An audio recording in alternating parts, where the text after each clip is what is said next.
Hey guys, क्या हाल चाल आप सबके। मेरे नाम है संचित और आप देख रहे हैं सीए नॉलेज पोर्टल। कल मैंने एक यूट्यूब पोस्ट और एक इंस्टाग्राम पोस्ट डाला था जिसमें मैंने बताया था कि हम हमारे स्टूडेंट रोहित भट्ट, जिनकी ऑल इंडिया 22nd रैंक आई है सीए इंटर दिसंबर 21 में, उनके साथ इंटरव्यू करने वाले हैं और आपसे कुछ क्वेश्चंस मांगे थे जो आप चाहते हैं मैं उनसे पूछूं। तो आपके यूट्यूब कमेंट्स पे जो मेरे को क्वेश्चंस आए, आपको इंस्टाग्राम और व्हाट्सएप पे जो क्वेश्चंस आए, उन सब को मैंने इंटरव्यू में कवर करने की कोशिश की है। मैं आपको बता दूं, रोहित ने एवीजे से टैक्सेशन की क्लासेस ली हैं। टैक्सेशन मेरा खुद का सब्जेक्ट है, तो उन्होंने हमसे income tax as well as GST दोनों की क्लासेस ली हैं and he secured 77 marks in taxation. तो मेरे इंटरव्यू में मैंने टैक्सेशन की डिटेल में डिस्कशन किया, साथ साथ बाकी प्रैक्टिकल और थ्योरेटिकल सब्जेक्ट के बारे में भी थोड़ा बहुत उनसे समझने की कोशिश करी है कि उनकी प्रिपरेशन स्ट्रैटेजी कैसी थी। उम्मीद है आपको ये इंटरव्यू काफी हेल्पफुल लगेगा। एंड मैं आपको बता दूं, इंटरव्यू की स्टार्टिंग में आपको पहले 5-7 सेकंड कुछ ऑडियो की दिक्कत लगेगी, बट वो स्टार्टिंग के 5 सेकंड में, बाकी इंटरव्यू बिल्कुल स्मूथली चलेगा। देखिए इंटरव्यू, एंड अगर आपको हेल्पफुल लगे तो प्लीज कमेंट सेक्शन में जरूर बताइएगा। चलिए शुरू करते हैं। Hello everyone, welcome to our channel CA knowledge portal. आज हमारे साथ हैं रोहित भट्ट, जिन्होंने सीए इंटर दिसंबर 2021 एग्जाम्स के अंदर ऑल इंडिया 22nd रैंक ली है। तो आज रोहित के साथ डिस्कस करेंगे, वो कुछ नॉर्मल बातें डिस्कस करेंगे, बड़ा कैजुअल सा इंटरव्यू रखेंगे रोहित। और सबसे पहले वेलकम टू आवर चैनल। और इससे पहले मैं आपसे क्लीशे क्वेश्चन नहीं पूछूंगा कि आपको कैसा लग रहा है कैसा नहीं लग रहा, मुझे पता है अच्छे लग रहा होगा। मुझे सच्चे सच्चे ये बताओ, कल से अब तक कितने फोन अटेंड कर बैठे हो अभी तक? Sir count.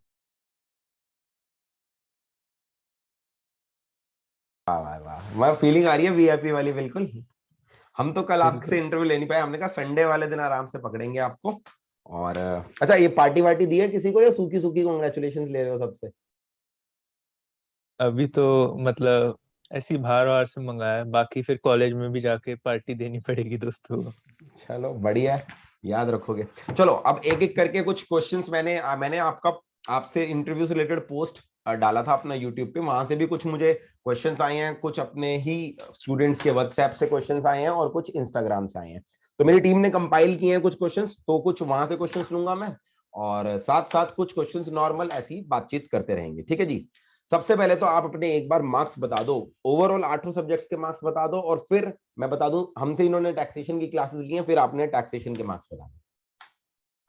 Overall I got 625 marks. Six और ट्वेंटी फाइव 625। वाह जी वाह, मैं पहले कैलकुलेट करता हूँ, आप तब तक टैक्स के मार्क्स बताओ। टैक्स में 77। चलो जी, बहुत ही बढ़िया। और 625 के हिसाब से 78% मार्क्स, वाह जी वाह, बहुत ही बढ़िया बात है। 78% सीए इंटर के अंदर। चलिए अब एक एक करके मैं पहले आपसे रिलेटेड टैक्स से रिलेटेड बात करता हूँ। पहले तो मुझे एक बात बताओ, आपका ये जो अटेम्प्ट था दिसंबर 2021, क्या ये आपका फाउंडेशन के बाद पहला अर्लीस्ट अटेम्प्ट जो बनता था वही था, या बीच में आपने स्किप किया था? नहीं, ये अर्लीस्ट पॉसिबल अटेम्प्ट था मेरा। यानी अगर मैं रिवर्स कैलकुलेशन करूं तो दिसंबर 2020 के अंदर आपने फाउंडेशन दिया था, और जो भी अर्लीस्ट अटेम्प्ट था वो आपका अर्लीस्ट अटेम्प्ट आया था। अच्छा, तो मुझे ये बताओ, तैयारी कब स्टार्ट करी थी? फाउंडेशन का रिजल्ट आ गया था उसके बाद आराम से तैयारी स्टार्ट करी थी, या फाउंडेशन का रिजल्ट का वेट किए बिना तैयारी इमीडिएटली स्टार्ट कर दी थी? सिंस मेरे फाउंडेशन में भी एग्जाम अच्छे गए थे, इंटर में भी अच्छा टारगेट था, तो जिस दिन मेरा फाउंडेशन एग्जाम लास्ट 4 पेपर हुआ, ओके, मैंने उसके नेक्स्ट डे से ही 2 पेपर की तैयारी शुरू कर दी थी। नेक्स्ट डे से ही कर ली थी, वाह जी वाह। मतलब पहले से प्लानिंग थी कि इस बार रैंक रैंक ही लानी है। क्लासेस तो मैंने दिसंबर में एग्जाम्स थे 2020 में, हाँ जी, नवंबर 2020 में लेके बैठा था कि जैसे ही खत्म होगी मैं वो शुरू कर दूंगा। चलो बढ़िया। मतलब सिस्टमेटिक स्टडी करें तो ही अगर रिवीजन करने का हमें पूरा टाइम बचता है। चलो अब अगली चीज बताओ, जब पहली बार कोई भी सब्जेक्ट की क्लासेस ले रहे हो, या मैं टैक्सेशन की स्पेसिफिकली पूछूं, तो पहली बार टैक्सेशन सब्जेक्ट बहुत लंबा चौड़ा सब्जेक्ट है। मतलब आप एग्री करोगे मेरे हिसाब से, सीए इंटर का 8 सब्जेक्ट्स में सबसे बड़ा सब्जेक्ट ही आपको टैक्सेशन मिलेगा, सिलेबस के टर्म्स में, हर चीज के टर्म्स में। तो क्लासेस कैसे मैनेज करते थे? क्या डेली क्लास देख रहे हो, या दिन में एक से ज्यादा क्लास ले रहे हो? किस तरह से क्लासेस मैनेज कर रहे हो? और साथ साथ इसी के साथ एडेड क्वेश्चन, कि क्लासेस में सिर्फ आप पैसिवली क्लास देख रहे हो, या उसके साथ साथ रिवीजन करनी, अपनी नोटिंग्स करनी अपने लिए, वो भी साथ साथ कर रहे मैं तो डेली में का मैं एक लेक्चर मतलब 3 आवर्स का लेक्चर देखता था। हो? हम्म, मतलब 6 days इन अ वीक। हम्म, फिर मैं जो क्लास देखते हुए करता था वो था, मैंने क्लास लेक्चर या खत्म हुआ या सर ने कोई भी कॉन्सेप्ट पढ़ाया, मैं हम्म, खुद उसको रीड करके सर के मॉड्यूल में बुक में से ही उसको समझ के और जो भी क्वेश्चन बैक में दे रखे हैं या हम्म इलस्ट्रेशन दे रखा है वो सॉल्व कर लेता था, तो मेरा वहीं पे कॉन्सेप्ट क्लियर जाता मतलब था जो बिल्कुल। क्लास वर्क के क्वेश्चन साथ साथ हो गए और साथ साथ जो होमवर्क जो भी मिला है सब्जेक्ट के अंदर वो साथ साथ ही हो गया। ठीक है, और आपने ये जो अपनी क्लासेस का सिलसिला अलोंग विद फर्स्ट रीडिंग बोल लो, फर्स्ट रिवीजन बोल लो, ये आपने कब तक कर लिया था? मतलब दिसंबर 21 में अगर एग्जाम है तो टिल व्हेन आपका फर्स्ट ग्रुप हो गया था और टिल व्हेन आपका फिर सेकंड ग्रुप क्या हो गया? बोथ ग्रुप में तो वैसे था, मतलब एक सब्जेक्ट बच ही रहा था टैक्सेशन का, तो हम्म उसको छोड़ के बाकी सब्जेक्ट अप्रैल मिड तक हो गए थे। मतलब बोथ ग्रुप का सिलेबस जुलाई 10 तक मेरा हो गया था। जुलाई 10th तक, मतलब जुलाई स्टार्टिंग तक हो गया। और उसके बाद अगर मैं कैलकुलेट करूं आपके पेपर दिसंबर नवंबर एंड की तरफ हुए थे, मिड ऑफ नवंबर के बाद, तो आपके पास जुलाई के 15 दिन और फिर नहीं, कितना, दिसंबर अगस्त। 6 से हुए थे पेपर। अच्छा, दिसंबर से हुए थे, मेरे को डेट याद नहीं है। तो आपके जुलाई का मतलब मान के चलूं बचे हुए दिन अगस्त सितंबर अक्टूबर नवंबर, इतना पीरियड आपके हिसाब से आपके पास रिवीजन के लिए था। यस। और ये रिवीजन का पीरियड तभी हो पाया क्योंकि आपने अर्ली स्टार्ट किया था। यस। चलिए, तो एक चीज तो देखो मैं अभी तक क्रक्स निकाल के सकता हूँ, क्योंकि भाई लड़के ने हमारा अर्ली स्टार्ट किया था। तो वो अर्ली स्टार्ट करना, मतलब मैं बार बार कह कह के थक जाता हूँ बच्चों को कि फाउंडेशन के बाद अपना टाइम वेस्ट मत करो, बट बहुत कम बच्चे इस चीज को अपनाते हैं। बट यहाँ पर आप डेफिनेट एडवांटेज देखेंगे रोहित के केस में कि अगर उन्होंने without wasting any time waiting for foundation result किया, तो वो जो 1-1.5 महीना उन्होंने वहां पर एक्स्ट्रा सेव किया, वो कहीं ना कहीं डायरेक्टली रिवीजन में उनको हेल्प मिली इसके अंदर। चलो, अगला क्वेश्चन हमारे पास जो आया है वो ये आया है कि टैक्स क्योंकि एक ऐसा सब्जेक्ट है जिसमें बहुत सारे प्रोविजंस होते हैं, भर भर के प्रोविजंस होते हैं, चाहे मैं बात करूं इनकम टैक्स की, चाहे मैं जीएसटी की, तो इन प्रोविजंस को लंबे समय तक दिमाग में रिटेन कैसे करें? मतलब क्या आपने कोई टेक्निक यूज करी उसको याद रखने की, उसको समझ के किया, कैसे किया लंबे समय तक रिटेन करने के लिए? एक तो ये है कि हमें इसको थियोरेटिकल सब्जेक्ट नहीं करना है कि जिसमें हमें बिल्कुल कि लर्न कर लेना है, रट्टा लगा लेना है कि ये प्रोविजन ऐसे ऐसे ये लाइन है। हमें इसमें एप्लीकेशन समझना है, क्योंकि जो पेपर का फॉर्मेट भी है वो चाहता है कि हम इस प्रोविजन को अप्लाई कैसे करेंगे, इसके बेसिस पे न्यूमेरिकल कैसे सॉल्व कर पाएंगे। तो बस आपने उसका बैकग्राउंड जैसे सर आपने समझाते थे तो वो आपने समझ लिया कैसे आया क्यों आया, तो उसमें एक आपका इंटरेस्ट भी आ जाएगा और आपको पूरा समझ आ जाएगा अच्छे से एप्लीकेशन। फिर आपने थोड़े अगर क्वेश्चंस के साथ सॉल्व कर लिए तो आपका क्रिस्टल क्लियर बन जाएगा, फिर आपको एक्स्ट्रा एफर्ट नहीं डालना कोई लर्न करने में। आप समझोगे तो वो बिल्कुल आपको एंड तक याद रहेगा। मतलब कहने का क्रक्स ये हुआ कि ऑल्दो ये एक लॉ है, इनकम टैक्स एक्ट है, जीएसटी है, बट अगर इसको हम इसके पीछे के लॉजिक को समझेंगे, प्रोविजंस को, इसके पीछे की कहानी को समझेंगे, तो that is the only way जिससे ये लंबे समय तक रिटेन हो पाएगा। ठीक है, चलिए अब अगली चीज, अगला क्वेश्चन मेरे पास जो मेरी टीम ने भेजा है कि एक बार तो चलो आपने साथ साथ जो क्लासेस करी उसके साथ साथ कवर अप कर लिया, उसके बाद क्वेश्चंस के जो मतलब आपको टैक्स, क्योंकि क्वेश्चंस भी में भी अप्लाई करना है, मेनली हमारे क्वेश्चन प्रैक्टिकल या केस स्टडी ओरिएंटेड ही आते हैं, तो क्वेश्चंस प्रैक्टिस करने के लिए क्या आपने जो हमारे मॉड्यूल के अंदर क्वेश्चंस दे रखे थे वो करे, या उसके अलावा कुछ पास्ट ईयर आरटीपी, मतलब कहां कहां से क्वेश्चंस प्रैक्टिस करे? This is the question. मैंने एक तो सर की मॉड्यूल से ही करे जो पीछे काफी सारे क्वेश्चन दिए रहते थे, और हम्म प्लस उसके क्योंकि उसमें तो सारे सब हर सेक्शन वाइज सर लिख देते थे क्वेश्चन इतना इतना है। और उसके अलावा मैंने आईसीए का जो एक नया एमसीक्यू बुकलेट आया है उसमें केस सिनेरियो क्वेश्चन एमसीक्यू बहुत अच्छे लेवल के जो सेम पेपर लेवल में आएगा वैसी, और उसमें से आपको कई बार एग्जैक्ट क्वेश्चन भी देखने को मिलता है। तो मैंने ये दो चीजें बस रेफर करी थी तो क्वेश्चन मतलब जो पे। हमारी बुक के अंदर मैंने क्वेश्चंस डाल रखे हैं, प्लस आपने आईसीआई के केस सिनेरियो बेस्ड एमसीक्यू करने की वो करी। ठीक है जी, बहुत ही यस। बढ़िया। अच्छा, आरटीपी एमटीपी उस अटेम्प्ट का, जिस अटेम्प्ट में थे आप दिसंबर 21 में, उसका किया था आरटीपी और एमटीपी साथ साथ पूरा? यस, बस उसी अटेम्प्ट का मैंने किया था, क्योंकि बस वो भी अंडरस्टैंडिंग लेने के लिए सब कुछ हाथ से नहीं करा, क्योंकि ये बाकी सब्जेक्ट जैसा नहीं है कि इसमें सेम क्वेश्चन डिट्टो आ जाएगा। क्वेश्चन हमेशा नया ही आएगा, बस आपको एडजस्टमेंट्स आनी चाहिए हर टाइप की। बहुत बढ़िया। अगली चीज, क्वेश्चंस जो हैं, मान लो पहली बार तो आप जब टैक्स पढ़ रहे हो, साथ साथ आप उसको प्रोविजन को समझ भी रहे हो, उसमें अप्लाई भी कर रहे हो, बट जो सब्सिक्वेंटली आप रिवीजन करी आपने, पहले तो ये बता दो कितनी रिवीजन करी एग्जाम तक? मैंने 3 रिविजन्स करी थी। 3 मतलब पहले वाली हटा के 3 या उसको मिला के 3? अ, उसको मैं उसको हटा के, मतलब फर्स्ट वो तो फर्स्ट स्टडी हो गया ना फर्स्ट हाँ टाइम। जी बिल्कुल। उसके बाद उसके 3 बाद रिवीजन मैंने और, तो उन 3 रिवीजन में जो बाद में करी, और जो पहली रिवीजन थी उसके अंदर डिफरेंस क्या था? मतलब मैं इसलिए पूछ रहा हूँ क्योंकि बहुत बार मुझ पे मेरे पास डाउट आता है बच्चों का कि सर क्या अगली रिवीजन में सारे क्वेश्चंस करने हैं, फिर से देखने हैं, या प्रोविजन पढ़ लेने हैं? मतलब उस रिवीजन में और पहले वाली जो स्टडी थी उसमें क्या डिफरेंस था आपके हिसाब से? वो जो फर्स्ट स्टडी में तो हमने सारे क्वेश्चन करे हैं सर के साथ या अलग से होमवर्क लेके। जो सेकंड रिवीजन है उसमें एक तो टाइम आपका लगेगा, 10-15 दिन लगेगा आराम से, क्योंकि फर्स्ट टाइम आप रिवाइज कर रहे हो। उसमें आप थोड़ा डिटेल में प्रोविजन तो सब करना है, और काफी सारे आप क्वेश्चन देख लो, ये ऐसे ऐसे करना है, कि ताकि आपको एक बार फिर दिमाग में आ जाए, क्योंकि क्लासेस काफी पहले खत्म हो गई होंगी। जो उसके बाद दो रिवीजन करे उनमें मैंने क्वेश्चंस हार्डली एक दो करे होंगे जो बिल्कुल ही मेरे को पहली बारी में समझ नहीं है, बाकी मैंने प्रोविजन पे उसके बाद फोकस करा। मतलब प्रोविजंस पे सब्सिक्वेंट रिवीजन में ज्यादा फोकस करना है as compare to the questions. चलो बहुत बढ़िया। इसके बाद अगला क्वेश्चन जो हमारे पास आया है कि हाँ जी, आप सेल्फ स्टडी को, आपने जो सब्सिक्वेंट रिवीजन करी उसमें खुद सेल्फ स्टडी पे ज्यादा फोकस किया, मतलब खुद बुक लेके पढ़ने पे, या revision marathon lectures, audio revision marathon, ये सारी चीजें? मतलब हर किसी के चैनल पे होती है, मैं खुद भी अपने चैनल पे बहुत सारी रिवीजन वीडियोस मैराथन डालता हूं। तो आपके हिसाब से सब्सिक्वेंट रिवीजन में ये मैराथन वगैरह पे ज्यादा डिपेंडेंट होना चाहिए या सेल्फ स्टडी ही ओनली की टू सक्सेस है? तो मैंने तो एक बार लेक्चर खत्म हो गए तो कोई मैराथन वगैरह रेफर नहीं किया, क्योंकि जो सेल्फ स्टडी आपको रिजल्ट देगा वो मैराथन नहीं दे सकती। मतलब मैराथन आप इसलिए देख सकते हैं कि थोड़ा कहीं पे आपका लिंकेज या प्रोविजन में बिल्कुल। थोड़ा आपको समझ भूल रहे हो। हम ऐसे नहीं बैठ सकते कि अपना 20 घंटे का वो देख के वही रिवीजन हो गया हमारा, क्योंकि टीचर भी डिटेल डिटेल में नहीं जा सकता, और वो आपको खुद पढ़ना पड़ेगा, तभी रीड करोगे तब आएगा। तो तो आपको क्रक्स, ओवर हाँ, डिपेंडेंट नहीं होना इस चीजों में।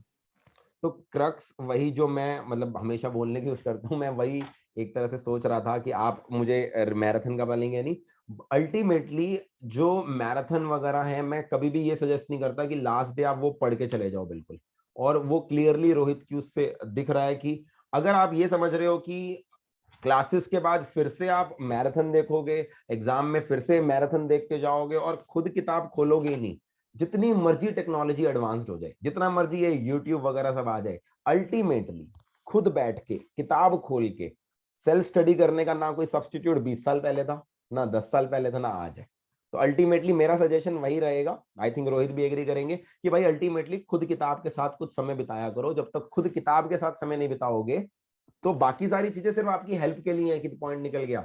वो चीज सबसे इंपॉर्टेंट है जो आप मिस आउट कर देते हो, self study, that has to be focused on. चलिए अगली बात, जो एग्जाम से पहले 1.5 दिन थे, इतना सारा सिलेबस 1.5 दिन, बहुत नाइंसाफी है, कैसे किया? फर्स्ट तो मैं ऐसे करता था, जो आके जैसे पिछला कॉस्ट का पेपर है तो मैं अपना माइंड कूल करता था, क्योंकि पिछले पेपर का टेंशन रहता है, अच्छा गया नहीं गया, थकान हो जाती है, आपका दिमाग थका हुआ है तो आप नहीं पढ़ पाओगे, ऐसे लॉ बेस्ड सब्जेक्ट जो है। ऐसे भी लास्ट तो पेपर मैं है टैक्स का तो ग्रुप 1 में। तो मैं जैसे कॉस्ट के पेपर पे आया तो हर पेपर में मैंने ये स्ट्रेटेजी करा, उस दिन मैंने पूरा अपना टाइम पास, जो भी आपको मजा आता है करने में, यूट्यूब देख लो, वो गेम खेलना है वो करो। नेक्स्ट डे से मैं सुबह 5 बजे या 6 बजे से मैंने ये रखा था कि मैं 60 मार्क का इनकम टैक्स है वो पूरा मैं करूंगा। वो भी मैंने वो चैप्टर स्टार्टिंग में उठाया जिनमें ज्यादा टाइम लगता है, पीजीबीपी और कैपिटल गेन। उसके बाद में छोटे छोटे चैप्टर पे करता गया। उसमें मैंने अपना इनकम टैक्स कंप्लीट किया, और नेक्स्ट डे जिस दिन मेन एग्जाम है उसी दिन मैंने सुबह 4 बजे से जीएसटी पढ़ा। 4 बजे? और फिर वो मतलब होता है ना कि ये हमने 100 जल्दी में से उठने 60 वाली मार्क का ही चीज कर। आदत है, जल्दी उठने वाली चीज, या एग्जाम वाले दिनों में जल्दी उठते थे? एग्जाम वाले दिन में ही, कि अच्छा। उसमें वो दिमाग में वो रहता है कि 60 मार्क का पढ़ा है, 40 मार्क का भी पढ़ना है, तो फिर खुल ही जाती है नींद। चलो, वैसे नॉर्मली कितने बजे उठते हो? अपना 7-8 बजे ना। मैंने ये देखा है, कोई बोलता है मैं बिल्कुल सुबह उठता के पढ़ता था 4 बजे 3 बजे, कोई भी मैं रात को, मैं बिल्कुल बीच में, हाँ जी। बीच में पूरे लाइट वाला टाइम है उसमें पढ़ लेता था, ना जल्दी सुबह ना बिल्कुल लेट। चलो बढ़िया। अच्छा, एक क्लीशे क्वेश्चन जो पूछता है हर बंदा, दिन में कितने घंटे पढ़ते थे?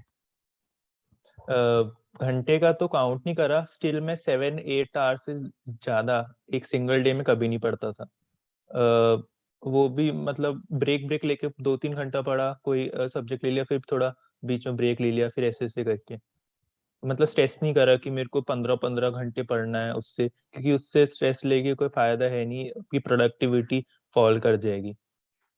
चलो एक और क्वेश्चन आया है टैक्सेशन के लिए स्पेसिफिक। टैक्सेशन में बुक्स कौन सी रेफर करी, जो हम मॉड्यूल देते हैं वो, या उसके बाद स्टडी मेट को भी रेफर किया, कोई और बुक करी, मतलब बुक्स कौन कौन सी रेफर करी आपने?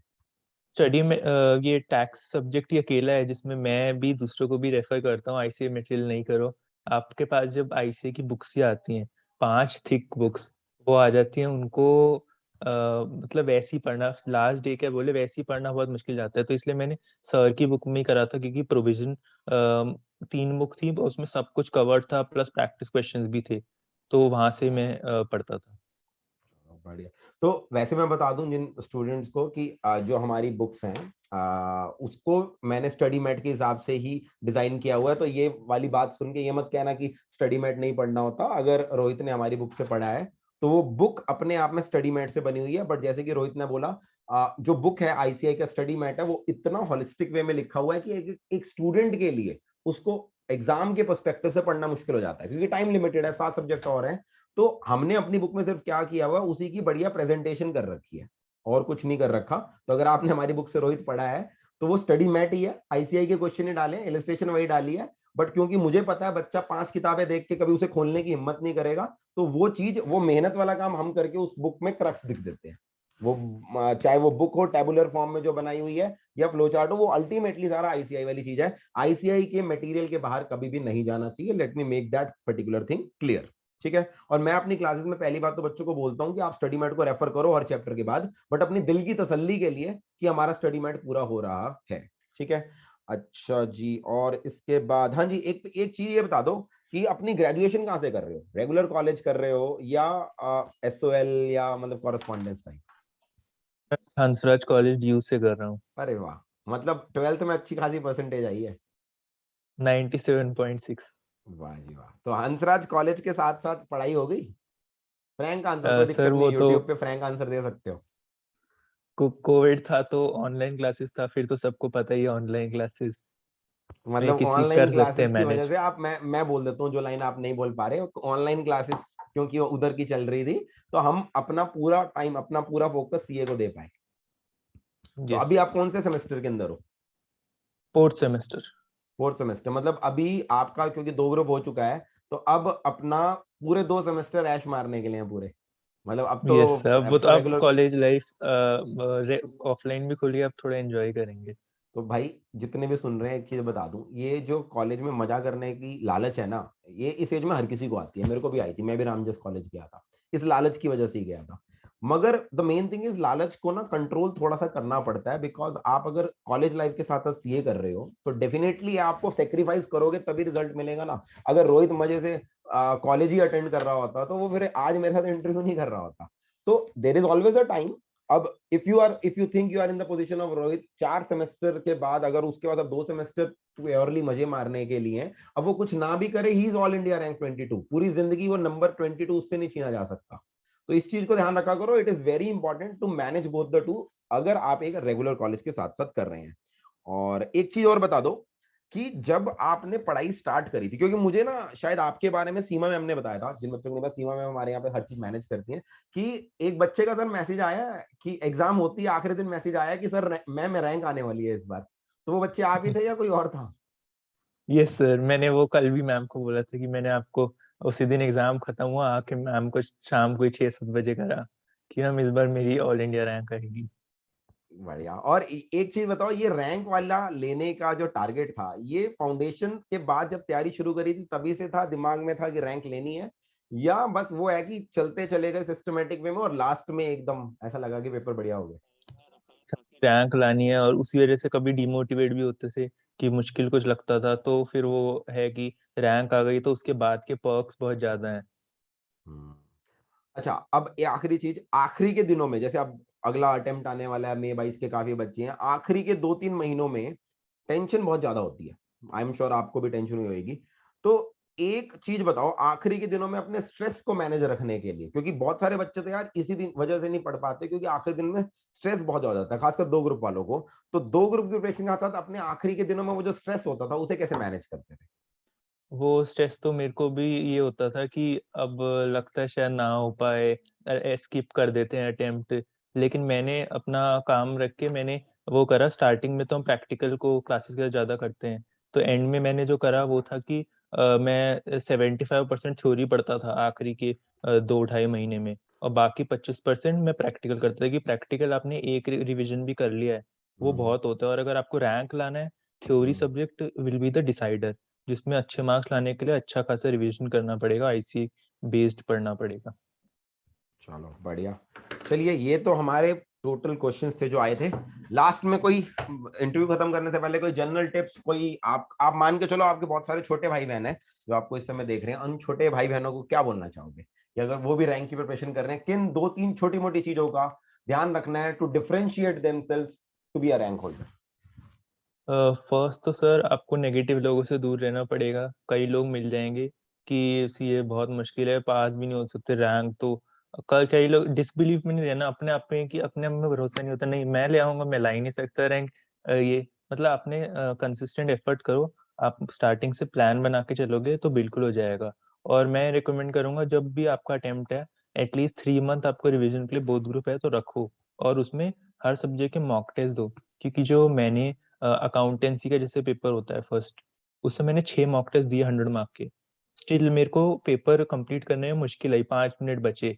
तो मतलब वही है कि तो अगर ये भी ऐसे साथ साथ और मुझे भी क्वेश्चन पेपर बताई दो, टेस्ट मतलब आपके हिसाब से टेस्ट कब लास्ट में देने चाहिए, स्टार्टिंग में देने चाहिए, और हर सब्जेक्ट के ऑन एन एवरेज कितने टेस्ट देने चाहिए, और आपने कितने टेस्ट दिए? ये भी एक एडिड क्वेश्चन था जो मैं पूछना भूल गया। मैंने मतलब जब फर्स्ट रिवीजन कर रहे हैं, न्यूमेरिकल सब्जेक्ट का उसके साथ-साथ दिया, लेकिन जो थ्योरी सब्जेक्ट है वो सेकंड रिवीजन के बाद दिया, क्योंकि तभी थ्योरी में कॉन्फिडेंस आता है। थ्योरी में टैक्स को थ्योरी बोल रहे हो, प्रैक्टिकल बोल रहे हो, जस्ट फॉर क्लैरिटी? वो तो प्रैक्टिकल मैं ठीक है, मानता हूँ। आगे आगे आगे। तो 1-2 सब मॉक टेस्ट भी ले लो तो वो है, क्योंकि उसमें ऐसे टाइम का कोई कंस्ट्रेंट नहीं रहता इतना। न्यूमेरिकल सब्जेक्ट में एटलीस्ट 3 आपको फुल 100 मार्क के पेपर अटेम्प्ट करने हैं, और वो ऐसे भी बिल्कुल आखिरी 15-20 दिन में भी ट्राई नहीं करना चाहिए। मैंने एक जगह से लिया टेस्ट दिया, मेरे को एडवांस अकाउंटिंग में फेल कर दिया 36 मार्क। उससे कॉन्फिडेंस जो है कॉन्फिडेंस डाउन वो हो आपका जाएगा। बिल्कुल नीचे आ और जाएगा। एडवांस अकाउंट में नहीं, मार्क्स कितने आए हैं उस हिसाब से? 25, वो भी वो एक्सपेक्टेशन से कम है, मैं अराउंड 85 सोच रहा था। अच्छा। तो चलो। आपने जो भी मतलब जहाँ से भी जो भी टेस्ट दोगे, या तो आईसीए के एमटीपी दो, जो आईसीए बेस्ड हो, ऐसा नहीं कि बहुत हाई लेवल के हो जिससे आपका कॉन्फिडेंस खराब हो जाए, और चेक करवा लो किसी भी टीचर से जो आप टेस्ट दे रहे हो। चलो, all these things are done. Thank you so much Rohit, wish you all the very best for future. आप मौज मारो अपने एक साल, और आप हंसराज कॉलेज हो, मेरे घर से ज्यादा दूर नहीं है, कभी आएंगे आपसे मिलने वहां पर यूनिवर्सिटी के अंदर हम, और आपके साथ टच में बने रहेंगे। फिर आपको फिर से डिस्टर्ब करेंगे, हक से डिस्टर्ब करेंगे, अगर कोई ऐसी इशू पे डिस्कशन करनी है आपसे जो बच्चों के लिए रेलेवेंट है, तो मुझे उम्मीद है आप थोड़ा बहुत टाइम निकाल लेंगे हमारे लिए। Yes sir, definitely. चलो, थैंक यू सो मच। चलो मैं इसको खत्म करता हूँ एक बार, रिकॉर्डिंग को। तो ये था इंटरव्यू हमारा रोहित भट्ट के साथ। उम्मीद है आपको ये इंटरव्यू पसंद आया होगा, हेल्पफुल लगा होगा। वैसे मैं आपको बता दूं, हमारी जो फ्रेश बैच है नवंबर 2022 के लिए टैक्सेशन का और बाकी सब्जेक्ट्स का, वो अभी लास्ट वीक ही स्टार्ट हुआ है। तो आप हम उस बैच को ज्वाइन कर सकते हैं। वो face to face Laxmi Nagar के अंदर है, और साथ साथ live streaming mode, pen drive mode और गूगल ड्राइव में भी अवेलेबल है। लिंक आपको मैंने डिस्क्रिप्शन में फोन नंबर दे दिया, कॉन्टैक्ट नंबर, और हमारी ऐप का भी लिंक दे दिया है। आप उन कॉन्टैक्ट नंबर पे कॉल करके एक बार उस बैच के बारे में जान सकते हैं। मिलते हैं अगली वीडियो में। This was Sanchit Grover with you. Take care, bye bye.